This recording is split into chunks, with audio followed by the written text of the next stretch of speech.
ഞാൻ ഈ പറഞ്ഞ കാര്യങ്ങളൊന്നും വല്യേച്ചോട് പറയാത്തത് പേടിച്ചിട്ടാ. അമ്മയുടെ ഇളയമ്മ ഇങ്ങനെയൊന്നും പറയരുത്. എന്റെ അവസ്ഥയെപ്പറ്റി അവര് തമ്മിൽ സംസാരിക്കുന്നുണ്ടാവും. അതിൽ കൂടുതലൊന്നുമില്ല. അല്ല, ഒരു ദിവസം നിന്റെ അവസ്ഥയെപ്പറ്റി എത്ര തവണ സംസാരിക്കും? സംസാരിച്ചാലും തീരില്ലേ? അമ്മൂന് ഈ വീട്ടിൽ സർവ്വ സ്വാതന്ത്ര്യമുണ്ട്. ഇനി സഞ്ജു അവളും സംസാരിക്കുന്നത് കണ്ടാലും ശ്രീദേവി ഉൾപ്പെടെ ആർക്കും അതിലൊരപാകതയും തോന്നില്ല. അവന്റെ റൂമിൽ നിന്ന് അവൾ ഇറങ്ങി വന്നാലും ഇവിടെ ആർക്കും ഒരു സംശയവും ഉണ്ടാവില്ല. പക്ഷേ എനിക്കിതത്ര സുഖമുള്ള കാര്യമായിട്ടല്ല തോന്നുന്നത്. അവൾക്ക് നല്ലൊരു ജീവിതം ഉണ്ടായി കാണാനാ നീ ആഗ്രഹിച്ചത്. നീ ആദ്യം അപകടത്തിൽപ്പെടുന്നതും അതിന്റെ പിന്നാലെ പോയിട്ടല്ലേ? അവളുടെ ഭർത്താവിനെ കണ്ടെത്താൻ നീ ഡിറ്റക്റ്റീവിനെ വരെ വെച്ചു. എന്തിനാ മോളെ നീ ഇത്ര റിസ്ക് എടുക്കുന്നത്? നീ അവളോട് കാണിക്കുന്ന ആത്മാർത്ഥതയുടെ 100% അവൾക്ക് നിന്നോടുണ്ടെങ്കിൽ അവൾക്ക് ഉത്തരം തരാവുന്ന കാര്യമല്ലേ ഉള്ളൂ. അമ്മു എന്തിനാ അവളുടെ ഭർത്താവ് ആരാണെന്നുള്ള സത്യം നിന്നിൽ നിന്ന് രഹസ്യമായി വെക്കണം? നീ അറിയാൻ പാടില്ല എന്ന് ശഠിക്കണം. നോക്ക്, ഇനിയെങ്കിലും ശ്രീകുട്ടി അവളെ ഒന്ന് മനസ്സിലാക്കാൻ ശ്രമിക്കാം. അല്ലെങ്കിൽ നീ വലിയൊരു വിഡ്ഢിയായി പോവും മോളെ.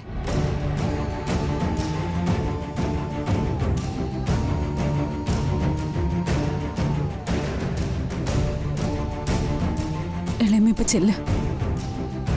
ഞാൻ അല്പനേരം തനിച്ചിരിക്കട്ടെ. അതെ, ചേച്ചിന്ന് വിളിച്ച് നടന്നവള് ചേച്ചിയുടെ സ്ഥാനത്ത് കയറി ഇരിക്കാതിരുന്നാ മതി.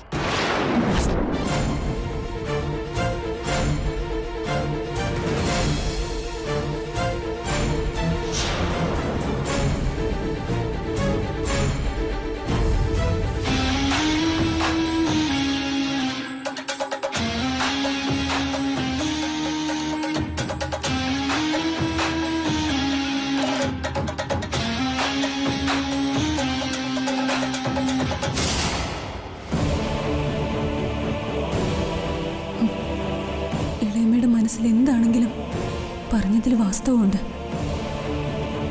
ഞാൻ കിടപ്പിലായപ്പോ സഞ്ജുവിന് എന്തെങ്കിലും മാറ്റം വന്നതാണോ? മറ്റൊരു പെൺകുട്ടിയെ വിവാഹം കഴിക്കണമെന്ന് സഞ്ജുവിനോട് ഞാൻ പറയുകയും ചെയ്തു. സഞ്ജു അത് സത്യം ചെയ്ത് തരികയും ചെയ്തതാ.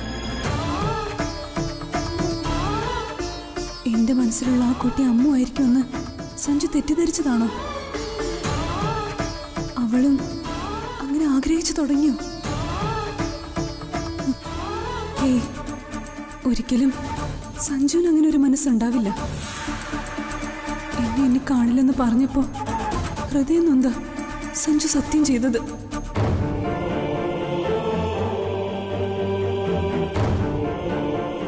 അമ്മ ഒരിക്കലും സഞ്ജുവിനെ ആഗ്രഹിക്കില്ല.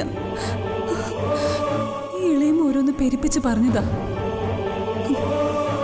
ഒരു നിമിഷം ഞാനും ബാലിശമായി ചിന്തിച്ചുപോയി.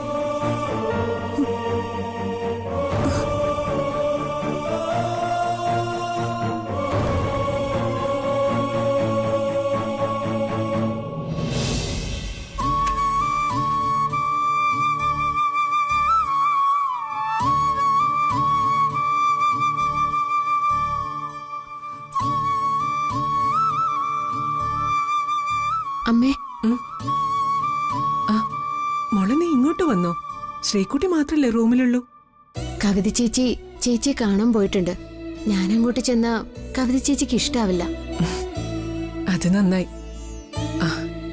കവിതയ്ക്ക് നിന്നോടുള്ള മനോഭാവത്തിന് ഒരു കാലത്തും ഒരു മാറ്റവും വരില്ല മോളെ.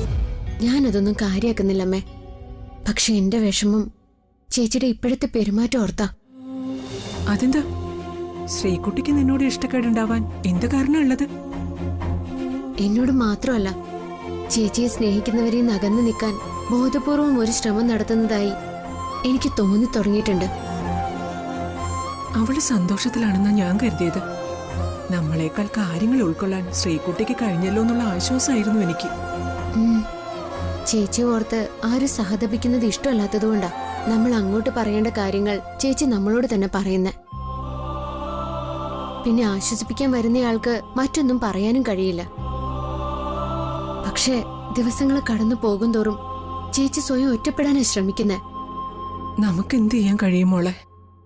അദ്ദേഹം മറ്റൊരു കുട്ടിയെ വിവാഹം കഴിക്കുന്നതിനെ പറ്റിയൊക്കെ ചേച്ചി ചിന്തിച്ചു തുടങ്ങിയിട്ടുണ്ട്. സഞ്ജുവിനോട് അവള് പറഞ്ഞു. ദൈവമേ, പറയുന്നത് എന്തിനാ? സംസാരിക്കുമ്പോ സൂചന കൊടുത്താ പോരെ? ചേച്ചിയുടെ മനസ്സിൽ ഇനി അത്തരം ചിന്തകളൊന്നും വരാൻ പാടില്ല. അത് ചേച്ചിയുടെ ആത്മവിശ്വാസം ഇല്ലാതാക്കും.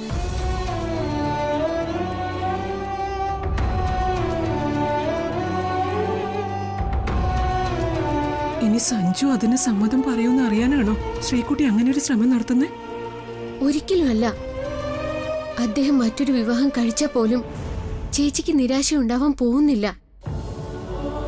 ആത്മാർത്ഥമായിട്ടാ ചേച്ചി ആ വഴിക്ക് ആലോചിക്കുന്നെ. സ്വയം ഒഴിഞ്ഞു കൊടുക്കാനായിട്ട് ചേച്ചി തയ്യാറെടുക്കുക. എന്താ മോളെ ഇതിനൊക്കെ ഒരു പരിഹാരം? ചേച്ചിയുടെ അദ്ദേഹത്തിന്റെ വിവാഹം നടത്തണം. അതിനിയും വെച്ച് നീട്ടി കൊണ്ടുപോകരുത്. അദ്ദേഹം ഏത് നിമിഷവും ചേച്ചിയുടെ കഴുത്തിന് താലി കെട്ടാൻ തയ്യാറാ. തടസ്സമായി നിൽക്കുന്നത് ചേച്ചിയാ. അവരുടെ കല്യാണം കഴിഞ്ഞ ചേച്ചിയുടെ മനസ്സിന് നല്ല ധൈര്യം വരും. എന്തെങ്കിലും ചികിത്സകൾ തുടങ്ങിയ അത് ഗുണം ചെയ്യും.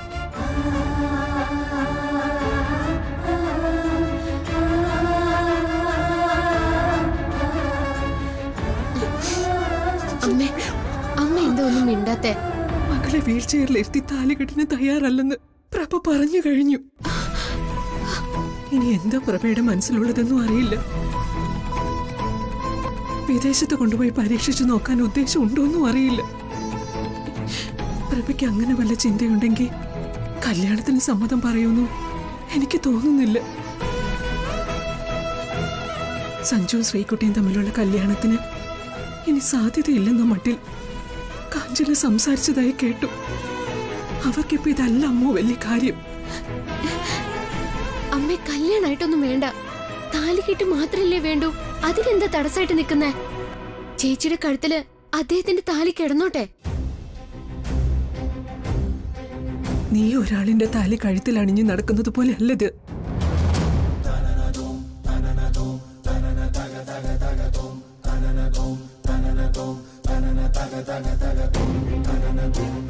ഒരു പ്രതീക്ഷയില്ലാതെ ഒരു ചെറുപ്പക്കാരന്റെ ജീവിതം തകർത്ത് കളയുന്നതായിട്ടല്ലേ പ്രഭയും കാഞ്ചനയും കരുതും. കേൾക്കുന്നവരും അതല്ലേ പറയൂ. എങ്കിലും അമ്മയ്ക്കൊന്ന് സംസാരിച്ചൂടെ? പ്രഭയും കാഞ്ചനയും ശ്രീകുട്ടി അല്ലാതെ വേറെ ആരാ മോളെ അതിനെതിര് പറയാനുള്ളത്? നീ പറഞ്ഞ കാര്യം ആദ്യം ഞാൻ അച്ഛന്റെ മുമ്പിൽ അവതരിപ്പിക്കാം. പക്ഷേ പ്രഭ സമ്മതിക്കുമെന്ന് നീ കരുതണ്ട.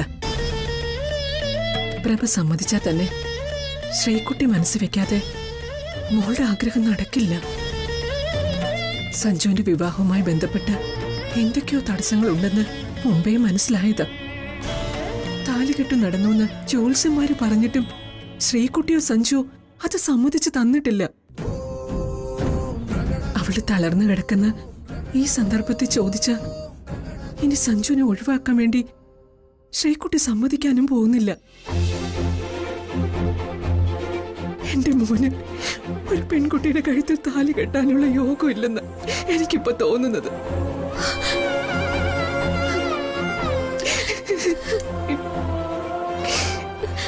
എന്തൊക്കെയാ മോന്തേട്ട നമ്മുടെ മോന്റെ ജീവിതത്തിൽ നടക്കുന്നത്?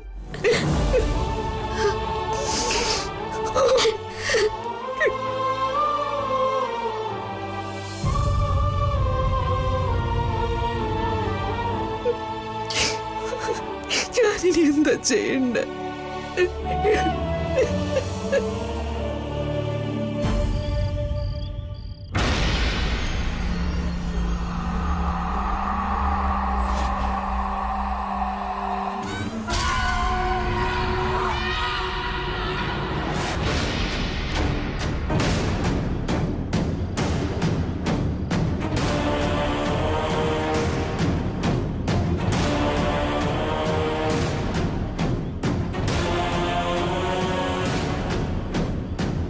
മോളെ, പകൽ നേരം മമ്മി ഇവിടെ കണ്ടില്ലല്ലോ. ഞാനൊരു പള്ളിവക ഓർഫനേജിൽ പോയിരുന്നു. മമ്മിക്ക് എന്നെ കൂടെ കൂട്ടായിരുന്നില്ലേ? കുറച്ച് നീണ്ട യാത്രയായിരുന്നു. പക്ഷെ പോയിട്ട് പ്രയോജനമൊന്നും ഉണ്ടായില്ല. മുത്തശ്ശിയെ കണ്ടുപിടിക്കാൻ മറ്റെന്തെങ്കിലും മാർഗം നോക്കിക്കൂടെ മമ്മി? മുത്തശ്ശിയുടെ ഫോട്ടോ ന്യൂസ് പേപ്പറിൽ കൊടുക്കുന്ന കാര്യം ഒന്ന് ആലോചിച്ചൂടെ? അമ്മയുടെ ഫോട്ടോയൊന്നും എന്റെ കയ്യിലില്ല മോളെ. ഇനി ഫോട്ടോ കണ്ടെത്തിയാൽ തന്നെ ഈ അന്വേഷണം പലരും അറിയുന്നതിനോട് എനിക്ക് താല്പര്യമില്ല. മംഗലശ്ശേരിക്കാരെയാണോ മമ്മി ഉദ്ദേശിക്കുന്നത്? അതെ, ഞാനിവിടെ ഉണ്ടെന്ന് അവരറിയുന്നതിനോട് എനിക്ക് താല്പര്യമില്ല.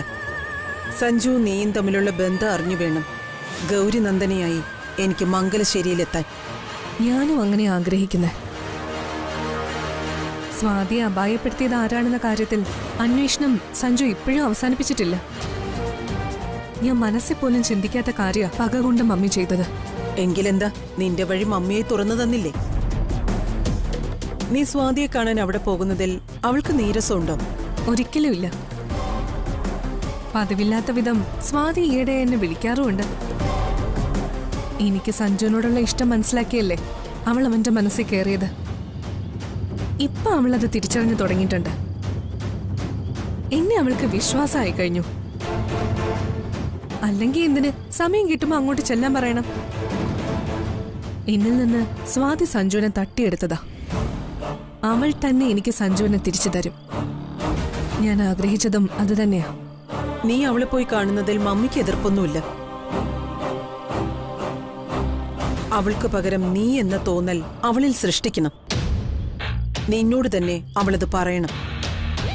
അവനെ കൊണ്ടത് സമ്മതിപ്പിക്കാൻ സ്വാതിക്ക് കഴിയും. അതെനിക്കും മനസ്സിലായ കാര്യം മമ്മി. അവൻ ജീവനെ പോലെ സ്നേഹിച്ച പെണ്ണല്ലേ അവൾ. അതിലുപരി അവന്റെ മുറപ്പെണ്ണും. പെട്ടെന്നൊന്നും അവനവളെ മറക്കാനാവില്ല. അവള് വേണം പതുക്കെ അവനിൽ നിന്ന് അകലാൻ. ഒരു സംശയത്തിനും ഇട നൽകാതെ അതിന് വേണ്ടതൊക്കെ നീ ചെയ്യണം. അവൾ അങ്ങനെ ഒരു അവസ്ഥയിൽ ആ വീട്ടിൽ കഴിയുന്നിടത്തോളം കാലം മറ്റൊരു പെണ്ണിനെ പറ്റി അവൻ ചിന്തിക്കാൻ തയ്യാറാവില്ല. സ്വാതിക്ക് സ്വയം ഒരു തിരിച്ചറിവുണ്ടായി അവള് മംഗലശ്ശേരി വീട് വിട്ടു പോണം. അതിന് അവനിലുള്ള പ്രതീക്ഷ പൂർണ്ണമായും അവളിൽ നിന്ന് നഷ്ടമാവണം. ഇനി സ്വാതിയില്ലെന്ന തിരിച്ചറിവ് സഞ്ജുവിനും ഉണ്ടാവണം. ഇത് രണ്ടും സാധ്യമായാലേ നീ ആഗ്രഹിച്ചത് നടക്കും. മമ്മി പറഞ്ഞതാ ശരി. പക്ഷേ സ്വാതി ആ വീട് വിട്ടു പോകുന്നത് അവൾക്ക് പകരം ഞാനാണെന്ന് വെളിപ്പെടുത്തൽ ആ വീട്ടുകാരുടെ മുന്നിൽ വെച്ച് നടത്തിയിട്ടാവണം. അത് സ്വാതിയെ കൊണ്ട് ഞാൻ ചെയ്യിപ്പിക്കും. മമ്മി നോക്കിക്കോ, അവള് തന്നെ എന്നോട് പറയും നിങ്ങൾക്കിനി ഒന്നിച്ച് ജീവിച്ചൂടെയെന്ന്. സഞ്ജുവിന് മാത്രം മനസ്സുണ്ടായ പോരാ, ഈ വീട്ടുകാരും എന്നെ അംഗീകരിക്കണമെന്ന ആഗ്രഹം ഞാൻ വെച്ചാ സ്വാതി അത് ചെയ്യില്ലേ മമ്മി? താനൊരു പാഴ്ജന്മമാണെന്ന ചിന്ത സ്വാതിയിലുണ്ടായാൽ അവൾ അങ്ങനെ ചെയ്യും.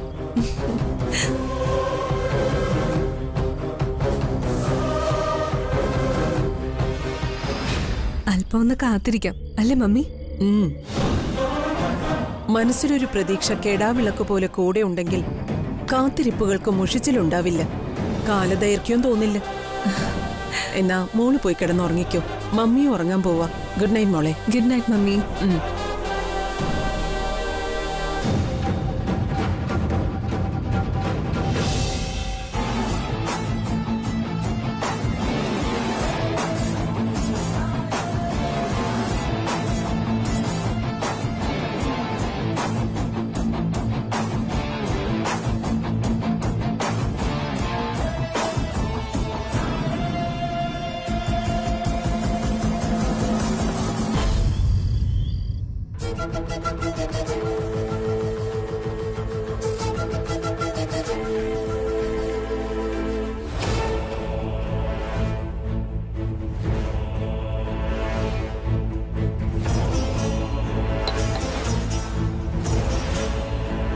ചേച്ചി, ചേച്ചി കണ്ണടച്ചിരിക്കണോ?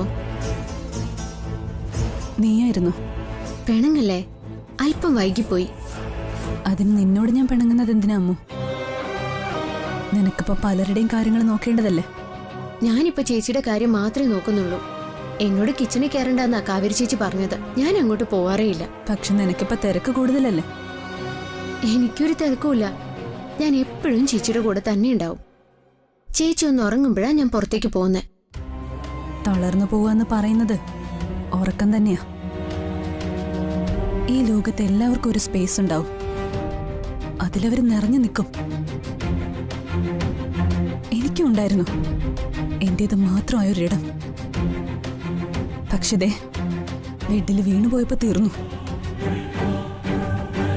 നമ്മുടെ സ്പേസിൽ മറ്റാരൊക്കെയോ കയറും. ചേച്ചി പറയുന്നൊന്നും എനിക്ക് മനസ്സിലാവുന്നില്ല. എനിക്ക് നന്നായിട്ട് മനസ്സിലാവുന്നുണ്ട്. അതുകൊണ്ടല്ലേ ഞാൻ പറയുന്നത്. സ്വാതിയുടെ സ്ഥാനത്ത് വേറെ പകരക്കാരായി കഴിഞ്ഞു. സങ്കടപ്പെടുത്തുന്ന കാര്യങ്ങളൊന്നും ചേച്ചി പറയരുത്. ചേച്ചിക്ക് പകരം ചേച്ചി മാത്രമേ ഉള്ളൂ.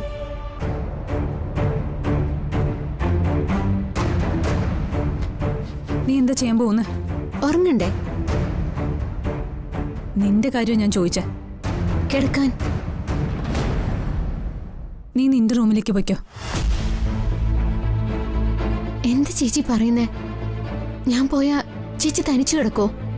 ഞാൻ അമ്മയെ വിളിച്ചിട്ടുണ്ട്. എനിക്ക് കൂട്ടുകിടക്കാൻ അമ്മ വരും.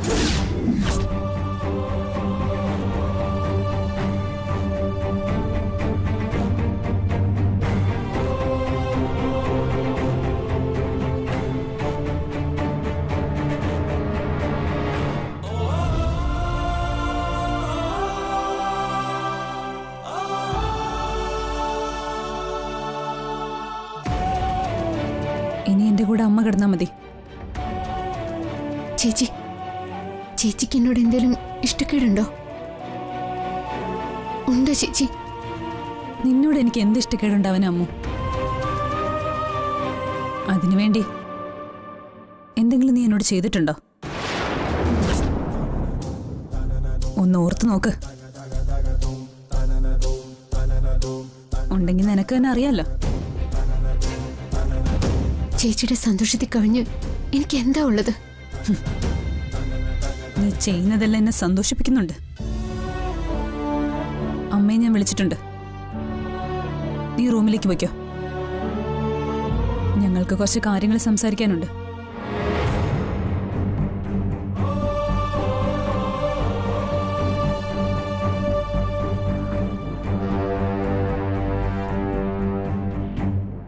മോളെ, ഇവളോട് പോവാൻ പറഞ്ഞില്ലേ? അവള് പോവാൻ നിൽക്കും അമ്മ. അമ്മ വരട്ടെന്ന് കരുതി നിന്നതാ.